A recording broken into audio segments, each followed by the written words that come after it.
तो आपका एक बार फिर से स्वागत है GC point by CP sir YouTube channel पर। तो बच्चों, कुछ समय से आप देख रहे थे काफ़ी समय से वीडियो नहीं मिल रही थी, तो इसका मतलब ये नहीं कि हम आपसे दूर चले गए हैं। कुछ कारणों की वजह से जो है वीडियो नहीं बन पाई, मगर अब वीडियो फिर से स्टार्ट हो रही है और आपको लगातार वीडियो मिलती रहेगी। तो बच्चों जो है कि आज हम लोग बात करेंगे CBSE board class 11th chemistry में एटॉमिक स्ट्रक्चर। तो बच्चों हम लोग एटॉमिक स्ट्रक्चर की शुरुआत कर रहे हैं यहाँ से, और यहाँ से आपको सारी वीडियो मिलती रहेगी, फिजिक्स की भी और केमिस्ट्री की भी। तो बच्चों एटॉमिक स्ट्रक्चर को समझने के लिए देखिए, सबसे पहले हमको समझना होगा जॉन डाल्टन एटॉमिक थ्योरी, क्योंकि एटम को समझने से पहले हमको बात करना होगा जॉन डाल्टन एटॉमिक थ्योरी की कि इन्होंने क्या अपना थ्योरी दिया था। तो बच्चों देखिए यहाँ पर all matter consist of individual particle called atom, यानी जो है कि पदार्थ जिनसे मिलकर बना है, यानी उसे हम लोग परमाणु जो कह रहे हैं वो आपका इंडिविजुअल है, यानी हम उसको जो है कि डिवाइडेड नहीं कर सकते हैं, हम उसको बांट नहीं सकते हैं। Atom of the same element are similar in shape and mass, यानी जो समान प्रकार के एलिमेंट होते हैं उनके जो आकार हैं और उनके द्रव्यमान हैं वो समान होते हैं, but differ from the other atom, जो दूसरे एटम से होते हैं वो भिन्न होते हैं। अगर एक ही एलिमेंट है तो उनके जो है मास और आकार समान होंगे। बच्चों यहाँ पर इन्होंने ये बात भी कही है कि atom can not created or destroyed, यानी एटम को जो है हम क्रिएट नहीं कर सकते और डिस्ट्रॉयड भी नहीं कर सकते हैं। The atom is the smallest unit of matter, then can the take part in the chemical reaction, यानी ये कहते हैं कि जो है परमाणु जो है, एटम जो है वो स्मॉलेस्ट पार्टिकल है, सबसे छोटा पार्टिकल है। सबसे मेन बात इन्होंने यही कही है, 2 पॉइंट में आप देख रहे हैं स्मॉलेस्ट पार्टिकल, ये सबसे स्मॉलेस्ट पार्टिकल है जो किसी रासायनिक अभिक्रिया में जो है कि भाग लेता है, can take part in chemical reaction. तो बच्चों इनका एक ड्रॉबैक भी रहा, यानी इनकी जो थ्योरी हो गई वो हो गई फेल। इनकी थ्योरी फेल होने के कई रीजन थे। Drawback of Dalton atomic theory, तो इसमें हम लोग देखते हैं बच्चों कि क्या कहते हैं ये, the individuality of atom was proved wrong, यानी जो इनका ये सिद्ध था कि जो परमाणु है वो इंडिविजुअल है, यानी उसको हम लोग बांट नहीं सकते, सब डिवाइडेड नहीं कर सकते, यानी हम उसको सब एटॉमिक में नहीं बांट सकते। ठीक है, तो ये इनकी थ्योरी यहाँ पर रॉन्ग हो गई, इनका ये ड्रॉबैक था। An atom can be further sub divided into proton, neutron and electron, यानी इसको हम लोग मॉडर्न एटॉमिक थ्योरी भी कहेंगे, जिसमें कई वैज्ञानिकों ने मिल करके यानी 20वीं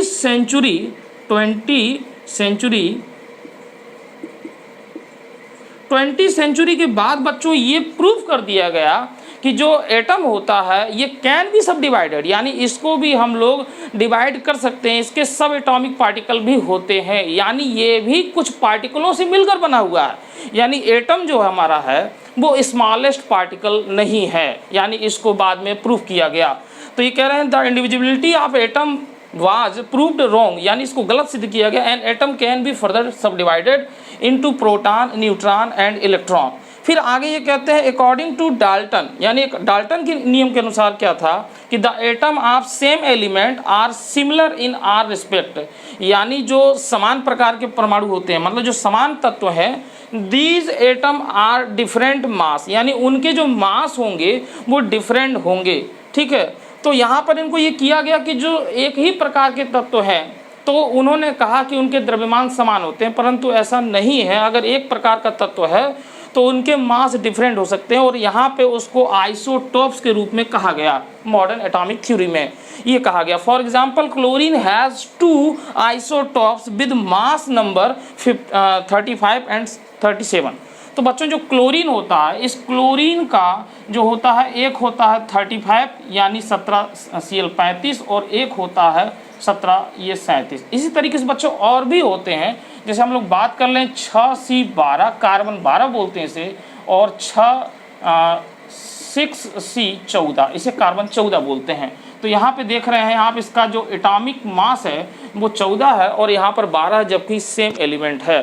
तो इस तरीके से इनकी थ्योरी जो है उसमें कुछ ड्रॉबैक इनको देखने को मिले। तो बच्चों इसके आधार पर ये हमें मालूम चला कि जो आपका एटम है इसको भी डिवाइडेड किया जा सकता है और इसके भी पार्टिकल हैं, यानी इसको भी हम लोग तोड़ सकते हैं, इसके भी सब एटॉमिक पार्टिकल होंगे, जो कि डाल्टन ने कहा था कि सबसे स्मॉलेस्ट पार्टिकल है, इसको तोड़ा नहीं जा सकता और ये जो है कि रासायनिक अभिक्रिया में भाग लेता है सबसे छोटा। तो इस चीज़ को यहाँ पर गलत सिद्ध किया आधुनिक थ्योरी में, यानी मॉडर्न एटॉमिक थ्योरी में, और इसको ये बताया गया कि ये आपका डिवाइडेड हो सकता है। तो बच्चों एटम के अंतर्गत केवल यही नहीं होते, यानी ये जो पार्टिकल हैं ये मूल यानी जो फंडामेंटल यूनिट्स पार्टिकल कहा जाता है इन्हें, इसके अलावा काफ़ी एलिमेंट्स, इसमें काफ़ी पार्टिकल और भी होते हैं, परंतु वो जो है अनस्टेबल होते हैं और इनको हम लोग स्टेबल बोलते हैं। तो बच्चों देखिए, इसमें अगर हम लोग इसमें बात करें पार्टिकल का, इसको एक बार फिर समझते हैं। ये तो आपने देखा,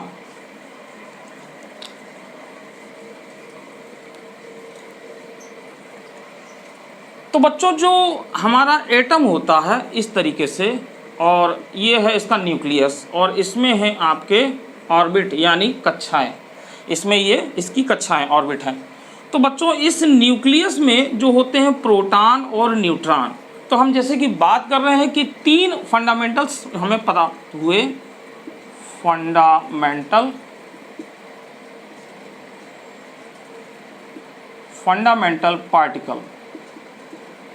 पार्टिकल।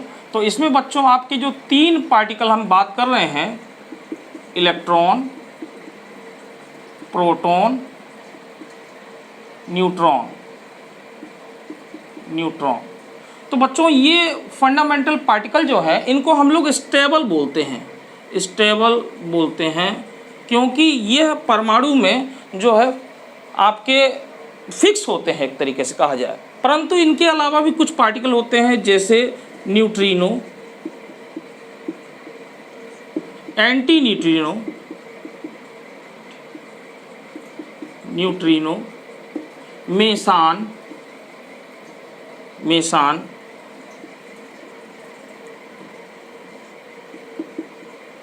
पॉजिट्रॉन। तो बच्चों ये पार्टिकल भी होते हैं और इन पार्टिकलों को हम लोग अनस्टेबल बोलते हैं,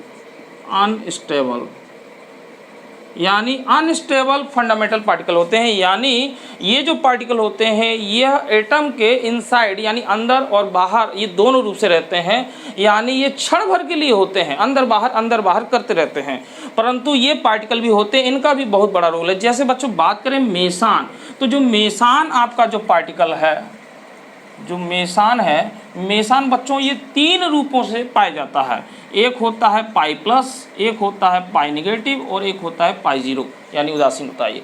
तो बच्चों ये तीन तरीके से होता है। अब बात कर लेते हैं, जैसे देखिए यहाँ पर न्यूक्लियस है, इसमें प्रोटॉन और न्यूट्रॉन होते हैं, इस पर कोई चार्ज नहीं होता, परंतु बच्चों प्रोटॉन पर कैसा चार्ज होता है, प्लस चार्ज होता है। अगर मान के चलिए यहाँ पर प्लस चार्ज ज़्यादा हो गए, जैसे हम बात करें सोडियम का, तो सोडियम की अगर हम बात कर लें तो ये 11 और 23, तो इसका मतलब कि इसमें इलेक्ट्रॉन 11 होंगे, इसमें इलेक्ट्रॉन 11 होंगे, प्रोटॉन भी इसमें 11 होंगे और न्यूट्रॉन इसमें 12 होंगे। तो बच्चों इसमें देख रहे हैं कि प्रोटॉन 11 है, अगर इस न्यूक्लियस में इस तरीके से प्लस प्लस प्लस 11 अगर प्लस हो, तो यानी एक प्लस दूसरे प्लस को क्या करेगा, रिपेल करेगा। तो बच्चों एक प्लस दूसरे प्लस को रिपेल करेगा, यानी इसका मतलब कि रिपेल करने का मतलब कि न्यूक्लियस इसका जो है ये समाप्त हो जाएगा, यानी ये हम कहें कि परमाणु स्टेबल नहीं होगा, परंतु हम जानते हैं कि परमाणु स्टेबल होता है। तो इसका मतलब कि यहाँ पर इसको स्टेबल करने के लिए ये मेसान के कण इसमें यूज़ होते हैं। अब ये मेसान के कण करते क्या है बच्चों, प्रोटॉनो, न्यूट्रॉनो, न्यूट्रॉनो और प्रोटॉनो न्यूट्रॉनो के बीच में बहुत तेज़ी से ये एक्सचेंज करते हैं, बच्चों। यानी एक अगर पाई प्लस है तो दूसरा पाई नेगेटिव है, या अगर ये पाई नेगेटिव हो रहा है तो ये पाई प्लस हो जाएगा, और इस तरीके से ये दोनों पार्टिकल आपस में बन जाएंगे। या यूँ कहें कि हम इसमें बात कर लें ये पाई प्लस और पाई नेगेटिव, तो इस तरीके से आपस में पार्टिकल रिपेल करने की जगह अट्रैक्ट हो जाते हैं, क्योंकि एक माइनस का हो जाता है और एक प्लस का हो जाता है। तो इससे हमारा जो न्यूक्लियस है वो स्टेबल हो जाता है, यानी इसमें रिपेल नहीं होता। तो बच्चों इस तरीके से हम ये जान चुके हैं कि जो एटम है वो can be further divided into किसमें, तीन मूल पार्टिकल में ये इसको डिवाइड किया जा सकता है, यानी प्रोटॉन, इलेक्ट्रॉन और न्यूट्रॉन। अब बच्चों इसके बाद यहाँ से कहानी शुरू होती है और हम लोग देखते हैं कि इलेक्ट्रॉन जो है इसकी डिस्कवरी कैसे की गई। तो आइए अब बात करते हैं हम लोग इलेक्ट्रॉन की डिस्कवरी पर। तो देखिए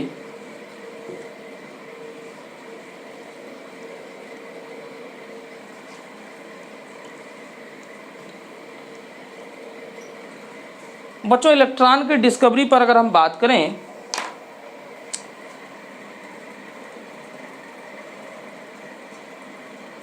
डिस्कवरी ऑफ इलेक्ट्रॉन, और इसको हम लोग बच्चों कैथोड रेज कहते हैं, कैथोड रेज, सॉरी चल नहीं रहा, कैथोड रेज। तो बच्चों इलेक्ट्रॉन की खोज कैसे हुई, यहाँ पर बात ये आती है। तो बच्चों देखिए होता क्या है कि जो गैसें होती हैं वो नॉर्मल टेम्परेचर पर जो है वो पुअर कंडक्टिविटी का काम करती हैं, यानी जो गैसें होती हैं वो नॉर्मल प्रेशर पर जो है कि पुअर कंडक्टिविटी का काम करती हैं, परंतु अगर प्रेशर को बहुत कम कर दिया जाए तो उनमें कंडक्टिविटी का कुछ गुण आ जाता है। तो यहाँ पर जो है कि जूलियस प्लकर ने, और इसमें कई भी साइंटिस्ट मिल चुके थे, किसी एक साइंटिस्ट की हम बात नहीं करेंगे, विलियम क्रूक्स हैं, जूलियस प्लकर हैं, रदरफोर्ड हैं, कई इसमें जो है कि काम कर रहे थे। तो जूलियस प्लकर ने यहाँ पर इसका एक्सपेरिमेंट किया था।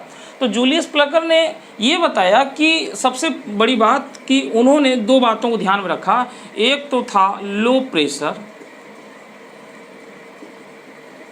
और दूसरा था हाई वोल्टेज,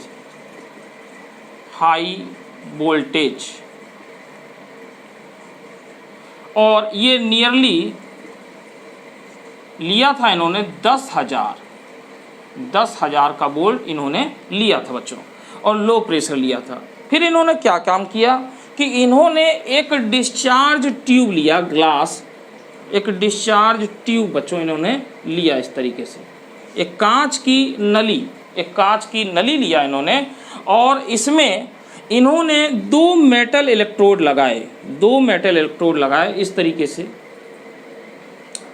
और बच्चों इसमें लो प्रेशर रखा, लो प्रेशर, और दूसरी चीज हाई वोल्टेज। तो बच्चों हाई वोल्टेज के लिए इन्होंने क्या किया, एक बैटरी लगाई जिससे बहुत हाई वोल्टेज इनको मिले, बहुत हाई वोल्टेज, यानी ये वोल्टेज था 10,000 वोल्ट। तो बच्चों इतना ज़्यादा वोल्टेज देने से क्या है कि इसमें एक तरीके का स्पार्क होगा और यहाँ से कुछ किरणें निकलेंगी, इनकी ऐसी संभावना थी, इन्होंने ऐसा सोचा। तो इन्होंने हाई वोल्टेज का सोर्स दिया यहाँ पर और जो है कि लो प्रेशर रखा। तो बच्चों यहाँ पर ये जो इलेक्ट्रोड लगाया, ये आपका माइनस और ये आपका इलेक्ट्रोड प्लस, यानी इस इलेक्ट्रोड को हम लोग कहेंगे कैथोड और इस इलेक्ट्रोड को हम लोग कहेंगे एनोड। अब बच्चों यहां पर एक वैक्यूम पंप लिया, वैक्यूम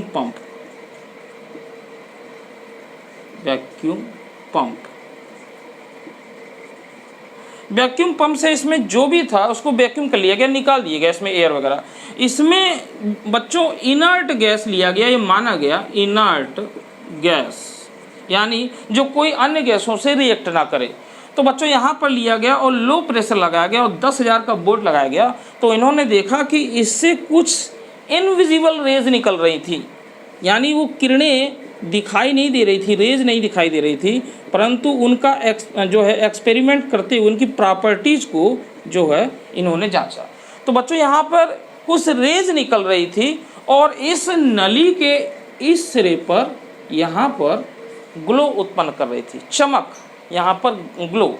यहाँ पर इन्होंने एक पर्दा लगाया था, स्क्रीन, ZnS जिंक सल्फाइड का स्क्रीन लगा दिया था।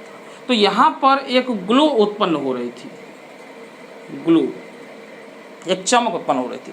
तो बच्चों ये रेज को जो है कैथोड रेज नाम दिया गया, कैथोड रेज, इसको कैथोड रेज नाम दिया गया। अब बच्चों इसकी जो प्रॉपर्टीज है, यानी इसके लिए क्या किया, तो सबसे पहले एक बार फिर से हम लोग समझ लेते हैं। इन्होंने क्या किया कि एक 60 सेंटीमीटर लंबा एक ग्लास ट्यूब लिया कांच का और उसमें दो मेटल इलेक्ट्रोड लगाए, एक तरफ जहाँ पर इसको कैथोड बोलेंगे और एक तरफ इसको एनोड बोलेंगे। और इन्होंने क्या किया कि हाई वोल्टेज के लिए एक बड़ी सी बैटरी इन्होंने लगाई जहाँ से मतलब 10,000 का वोल्ट मिल सके, और लो प्रेशर रखा और इसमें इनर्ट गैस कोई रखी। तो जब यहाँ से वोल्टेज को दिया जाएगा तो यहाँ से कुछ किरणें इन इलेक्ट्रोड से निकलती हुई नजर मतलब जो है कि किरणें निकली। अब इन किरणों का यानी इन रेज का जो है इन्होंने स्टडी किया। तो स्टडी करने के लिए सबसे पहले ये जानना चाहा कि ये किरणें जो मूवमेंट कर रही हैं वो किस प्रकार से कर रही हैं। तो इन्होंने इसके लिए क्या किया बच्चों कि यहाँ पर एक जो है क्रॉस रख दिया, एक क्रॉस रख दिया इस तरीके से। तो बच्चों इस यहाँ पर इसकी जो शैडो थी वो बनी इस तरीके से, यानी इसी क्रॉस की एक शैडो यहाँ पर बनती नजर आई इस तरीके से बच्चों। तो यहाँ पर इसकी शैडो नजर आई। तो जैसे कि हमारे पास अगर प्रकाश सामने से पड़ रहा है तो हमारी शैडो जो है पीछे होगी, बैक में होगी। तो इससे इन्होंने ये कंक्लूजन निकाला कि cathode rays travel in straight line, यानी जो कैथोड रेज है वो स्ट्रेट लाइन में ट्रेवल करती हैं। सबसे पहला इनको प्रॉपर्टीज मिल गया। तो बच्चों पहले हम लोग समझ लेंगे, फिर इनके जो है प्रॉपर्टीज को हम लोग लिख भी लेंगे। तो इन्होंने जब देखा कि इसकी शैडो ठीक सामने बन रही है, इसके फ्रंट पर बन रही है, तो इन्होंने इससे स्पष्ट किया कि जो कैथोड रेज है वो स्ट्रेट में जो है मोशन कर रही हैं, स्ट्रेट चल रही हैं। तो बच्चों इस तरीके से उनको ये पहला प्रॉपर्टीज प्राप्त हो गया। इसके बाद बच्चों इन्होंने क्या किया कि यहाँ पर एक्सपेरिमेंट के दौरान इन्होंने काफ़ी कुछ बदलाव किए। जैसे इसमें इन्होंने एक पैडल व्हील लगाया, बीच में एक पैडल व्हील इसमें इन्होंने ऐसे लगा दिया। तो बच्चों एक जैसे कागज़ का एक पहिया या हल का पहिया जिसे हम कहते हैं पैडल व्हील। तो जब ये किरणें बच्चों इस पर पड़ती हैं, जब किरणें इस पर पड़ती हैं तो ये क्या होता है कि इसको रोटेट कर देती हैं, इसको रोटेट कर देती हैं। तो इससे इन्होंने जाना कि ये जो किरणें हैं यानी ये जो रेज हैं, ये रेज हाई वेलोसिटी की है जिनमें मास है, यानी इनका जो वेलोसिटी है वो काफ़ी अधिक है, इसीलिए इसको ये घुमा दे रही हैं। तो इसमें वेलोसिटी भी पता चली जिसका मास भी है, ये इनको पता चला। अब बच्चों अगले एक्सपेरिमेंट में क्या करते हैं कि अगले एक्सपेरिमेंट में ये जो हैं, अगले एक्सपेरिमेंट में ये क्या काम करते हैं कि बच्चों यहाँ पर एक इलेक्ट्रिक या मैग्नेटिक फील्ड लगा देते हैं, यानी एक प्लस का और दूसरा माइनस का, इलेक्ट्रिक या मैग्नेटिक कोई भी फील्ड। तो बच्चों ये देखते हैं कि ये जो रेज हैं ये रेज टर्न कर जाती हैं प्लस प्लेट की ओर, ये प्लस प्लेट की ओर टर्न कर जाती हैं। तो इससे इनको ये मालूम चला कि यानी ये जो रेज है तो इनके जो पार्टिकल हैं ये कैसा चार्ज कैरी करते हैं, नेगेटिव चार्ज कैरी करते हैं। यानी इन पार्टिकलों पर, कैथोड रेज पार्टिकलों पर कैसा चार्ज आता है, नेगेटिव चार्ज आता है। तो इनको ये दूसरा प्रॉपर्टी इसका मालूम चल गया कि इस पर नेगेटिव चार्ज होता है, क्योंकि इस प्लस की ओर मुड़ रही है बच्चों, तो इस पर नेगेटिव होगा तभी इसको अट्रैक्ट कर रहा होगा, क्योंकि अपोजिट चार्ज अट्रैक्ट करते हैं। तो ये इसको अट्रैक्ट कर रही थी। तो ये समझ में आ गया इनको कि ये जो पार्टिकल हैं, कैथोड रेज के जो पार्टिकल हैं, ये कैथोड रेज कैसा चार्ज कैरी कर रहे हैं, नेगेटिव चार्ज कैरी कर रहे हैं।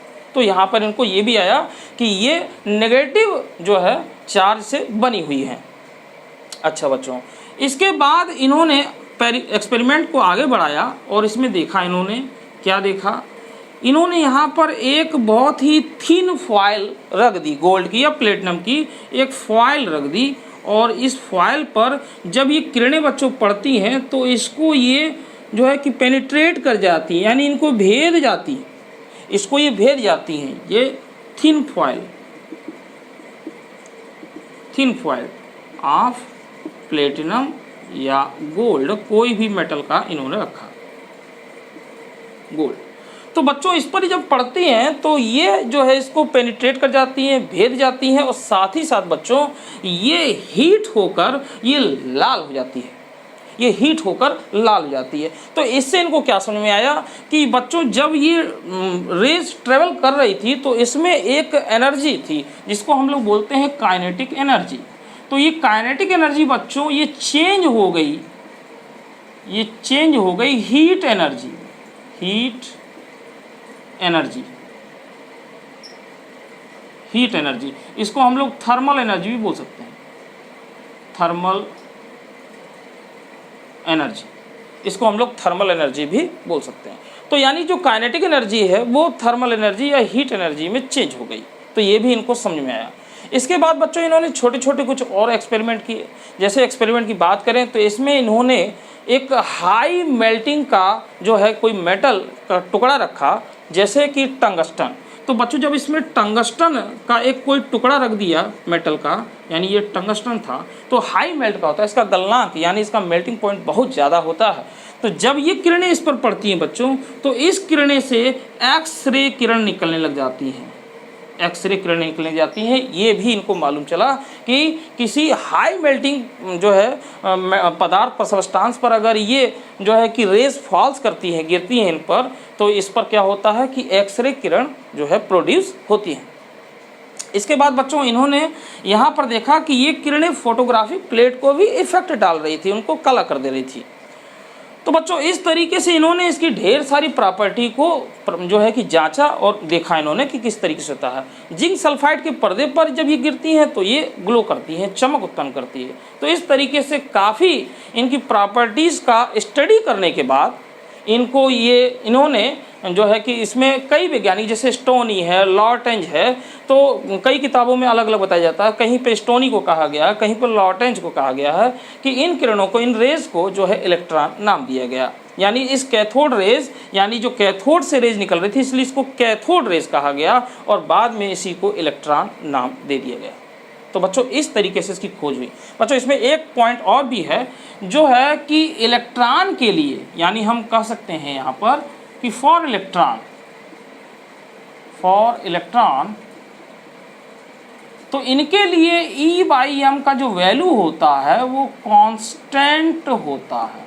यानी इसमें कोई भी गैस लिया जाए तो वो इस इलेक्ट्रॉन के चार्ज और इसके मास का जो रेशियो है वो आपका फिक्स आता है, एक ही वैल्यू आती है, उसकी एक ही वैल्यू आती है। तो बच्चों ये भी देखा गया यहाँ पर कि इसके लिए जो चार्ज निकाला गया और मास का इसका रेशियो निकाला गया वो होता है। यानी इसकी जो है कि इलेक्ट्रोड के नेचर पर और गैस के नेचर पर ये डिपेंड नहीं करता, इसलिए किसी भी गैस के लिए लिखा जाए यानी E/m का जो वैल्यू होता है वो कांस्टेंट होता है। तो बच्चों इस तरीके से इस एक्सपेरिमेंट के जरिए से इलेक्ट्रॉन की खोज हुई और इलेक्ट्रॉन के बारे में जाना गया। तो बच्चों आज की वीडियो में इतना ही। अगली वीडियो पर हम लोग जो है कि बात करेंगे प्रोटॉन की खोज और साथ ही साथ में इसके कुछ पॉइंट्स भी देखेंगे, या तो फिर मैं PDF फाइल में आपको प्रोवाइड करा दूंगा। तो बच्चों बने रहिए मेरे चैनल पे, कहीं मत जाइए हमको छोड़ करके। वीडियो फिर से लगातार मिलती रहेगी, मैं आपसे कहीं दूर नहीं गया हूँ, मैं आपके पास ही हूँ, ठीक है। तो CBSE बोर्ड की बच्चे ने बहुत डिमांड कर रहे थे, तो CBSE बोर्ड की भी क्लास आपको मिलती रहेगी, केमिस्ट्री की क्लास मिलती रहेगी आपको, ठीक है बच्चों। तो मुझे दीजिए इजाज़त, धन्यवाद।